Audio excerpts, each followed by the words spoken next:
le premier exposé. Donc, la question est la suivante. L'apport en soufre CEC, enfin, quel est l'impact des apports soufrés sur la CEC et le pH? Donc, Philippe, s'il vous plaît. Oui, je peux répondre, Philippe Cambier.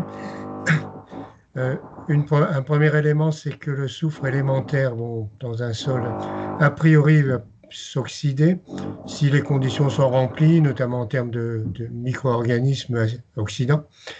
Et cette réaction va produire un acide, bon, d'abord SO2 simplement et H2SO3. Donc, a priori, le soufre, c'est un élément apporté qui va représenter une entrée de protons dans le système.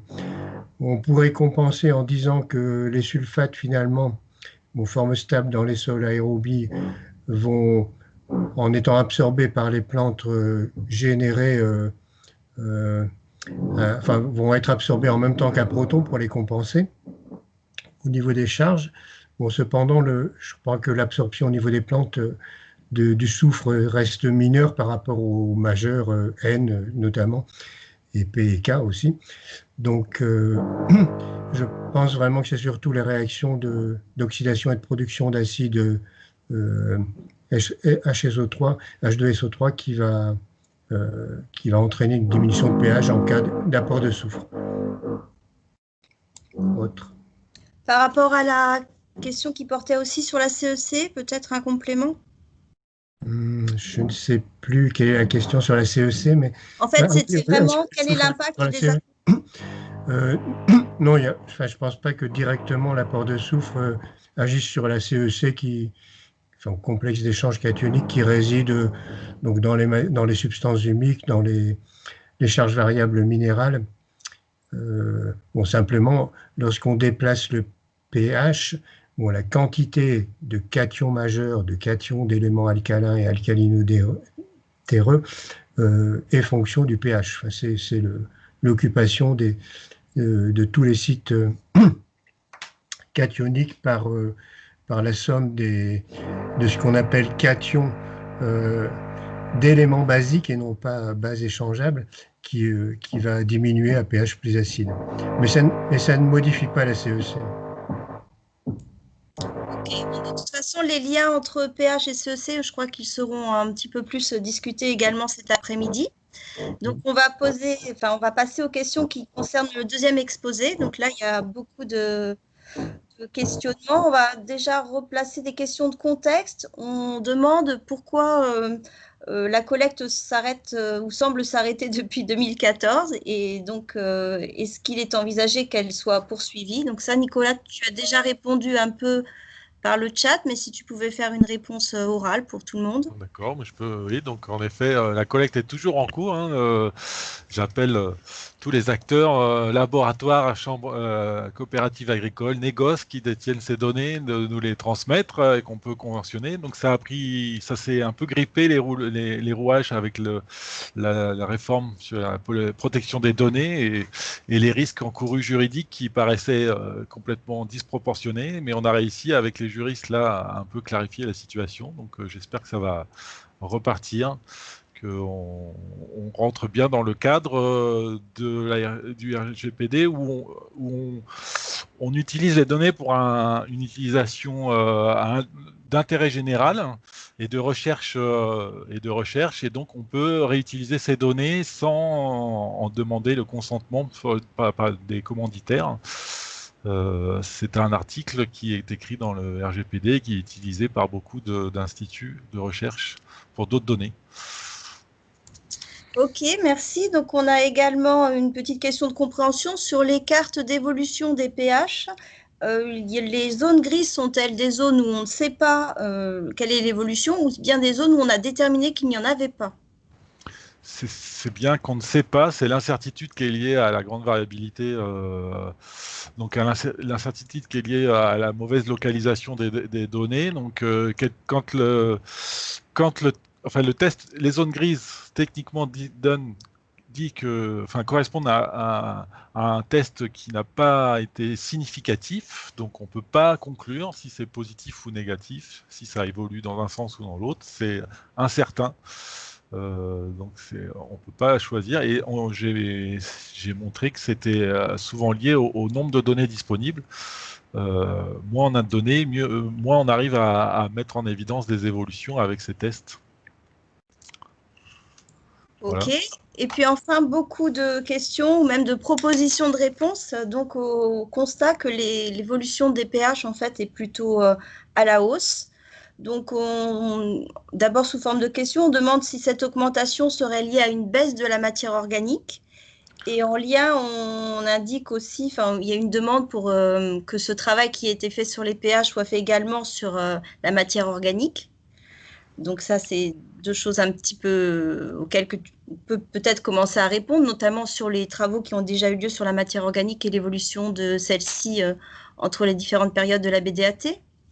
Oui, moi je vais plutôt répondre que sur cette partie-là, parce que peut-être que toi, Stéphanie, tu peux répondre plus sur les parties processus, parce que ça c'est un peu moins mon domaine de compétence. Mais en effet, dans la BDAT, alors c'est quand on regarde les teneurs en carbone, on a eu une baisse des teneurs en carbone au début, dans les années 90, mais depuis les années 2000, on a plutôt une tendance à une réaugmentation. Donc la baisse est stabilisée, voire elle augmente.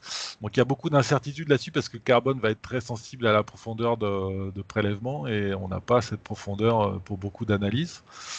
Donc est-ce que c'est juste le fait qu'on mesure du carbone sur des couches plus fines et en surface, tout ça c'est beaucoup d'incertitudes, mais en tout cas il y aurait une baisse, cette baisse des carbone serait limitée maintenant. Après, Donc il y avait un voilà, deuxième aspect. Oui, vas-y, pardon. on peut aussi, donc c'est des questions qui ont été posées hein, là dans les différents donc, exposés qui ont été faits. On n'a pas beaucoup parlé de la profondeur en fait à laquelle effectivement le pH est mesuré suite au prélèvement. Et donc voilà, il y a des questions qui portent sur le fait que peut-être si on étudiait la stratification verticale du pH, on aurait des éléments pour expliquer les variations observées. Alors, ça, je ne sais pas si tu veux répondre ou si d'autres personnes souhaitent expliquer si effectivement une stratification du pH aurait des raisons de montrer les évolutions ou toi, tu peux déjà répondre sur la façon dont effectivement tu abordes ces questions de profondeur sur les prélèvements. Eh ben, comme on l'a pas, on est obligé de. On peut pas. Après, enfin, ce qu'on aimerait faire, mais c'est peut-être essayer dans les travaux futurs, c'est d'essayer de simuler ces profondeurs si on les avait et voir un peu l'influence de la profondeur sur les résultats. Mais sinon, ce qu'on essaie d'encourager, c'est les laboratoires de stocker cette profondeur et de nous la faire remonter. Et peut-être sur d'autres bases de données que la BDAT? Est-ce que déjà on a regardé si on observait effectivement des évolutions qui seraient plus des évolutions finalement sur le profil que dans le temps? Euh, Non, pas je- fort.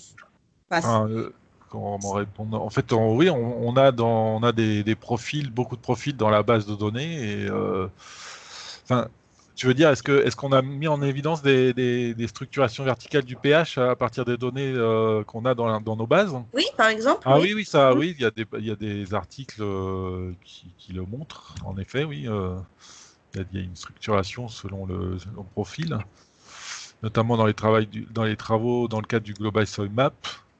On voit enfin, on a présenté des résultats en ce sens.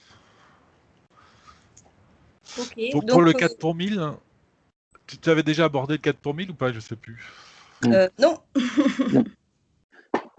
Donc le 4 pour 1000, on va répondre, ça va être un peu le même type de réponse. C'est-à-dire que 4 pour 1000, il faut calculer des stocks pour pouvoir atteindre le 4 pour 1000, il me semble. Et calculer un stock sur les analyses de la BDAT, c'est aussi difficile puisqu'on n'a pas la profondeur, encore une fois, et on n'a pas la densité apparente. Donc on peut réfléchir en termes de teneur, mais passer au stock, on va intégrer beaucoup d'incertitudes dans ce calcul de stock. Voilà, donc juste pour terminer avec ton exposé, on va aussi relater propositions en fait de réponses liées au fait que on a constaté que les pH étaient plutôt en évolution à la hausse, et donc il y a des personnes qui demandent si on sait si c'est le travail du sol, donc ça rejoint un peu ce qu'on disait sur la profondeur de la mesure, et donc la profondeur à laquelle le pH a été mesuré. Et puis, il y a aussi la position, effectivement, de l'influence de la matière organique, et donc également sur les pratiques vraiment, est-ce qu'on imagine que l'évolution qu'on a constatée puisse être liée au chaulage des boues. Et plus généralement, on peut étendre à des pratiques au niveau des apports de produits organiques qui sont différentes. Alors, c'est peut-être pas que pour Nicolas la Non, question. c'est pas pour moi cette question. Enfin, après moi, ce que je vais récupérer cette info, essayer de les tester avec les données qu'on a, pouvoir confronter. C'est une très bonne idée de mettre en perspective donc les évolutions de pH et les apports de boue dans les petites régions agricoles ou dans les cantons, mais on l'a pas testé. Donc, peut-être quelqu'un qui a une approche de terrain qui pourrait répondre. Alors, si on n'a pas de candidat, ce qu'on propose, c'est que c'est une question qui soit débattue. En fait, on a également une réunion du groupe SAP demain matin.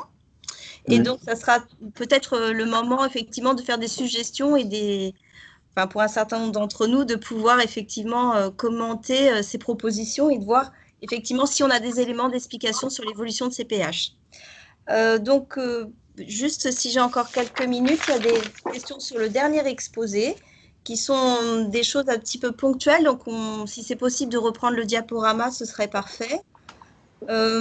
Notamment, il y a une question sur un essai où il y a des quantités de lisier très importantes qui sont apportées. Donc, c'est, je pense, pour Catherine. Donc, ça doit être la diapo page 62. Et la personne demande si l'effet observé sur le pH n'est pas plutôt un effet dose parce qu'on rendrait le milieu anaérobie à ces grosses quantités d'apport de lisier. Pour mémoire, je crois que c'est 133. Je pense que c'est plutôt pour la diapo sur l'ammoniac. Ah, pardon. Ouais, je ne Désolée. sais plus le numéro. Et du coup, effectivement, il y avait des grosses doses d'ammoniac apportées, mais c'est une expérimentation qui date, en fait. Elle a eu lieu au début des années 90. Et de fait, ce qu'on a montré, c'est que sur 24 heures, donc c'est pas lié pardon, c'est pas lié à ça, mais ça, c'est un effet sur le moment. Il faudrait avoir une mesure plus longue pour. Enfin, je pense que c'est pas lié à ça, quoi, pour le coup.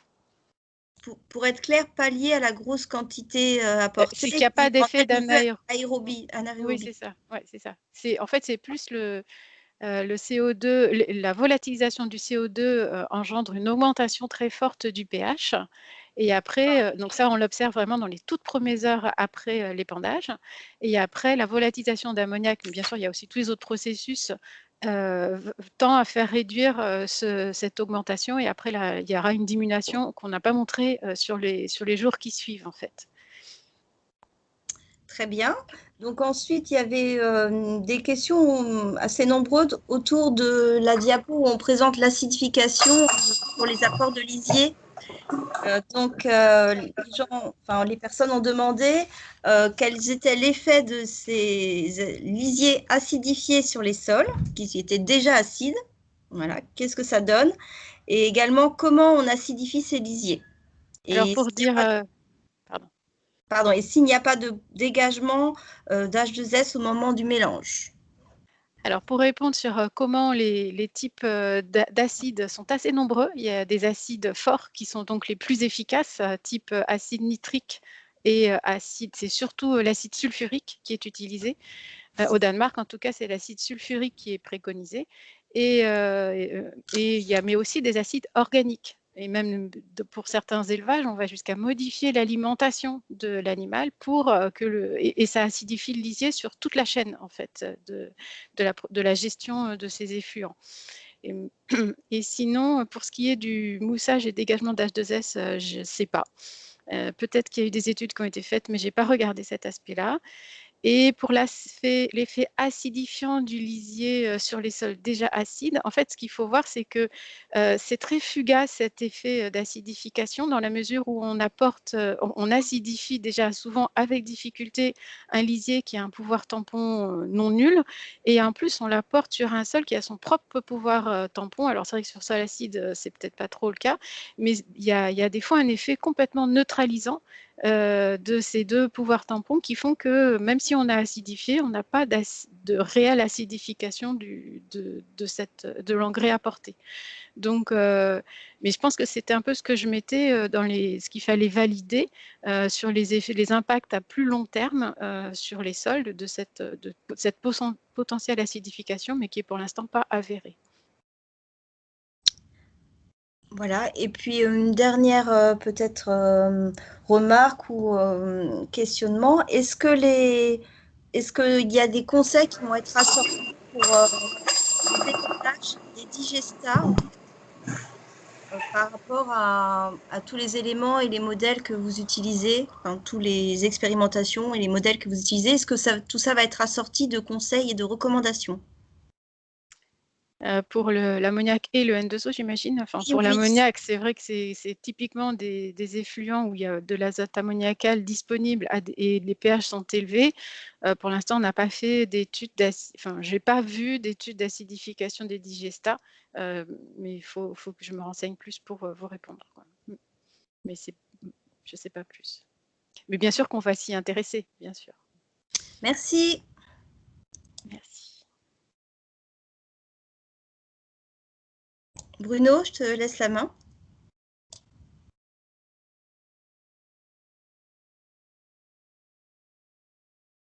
Est-ce que vous m'entendez? Oui.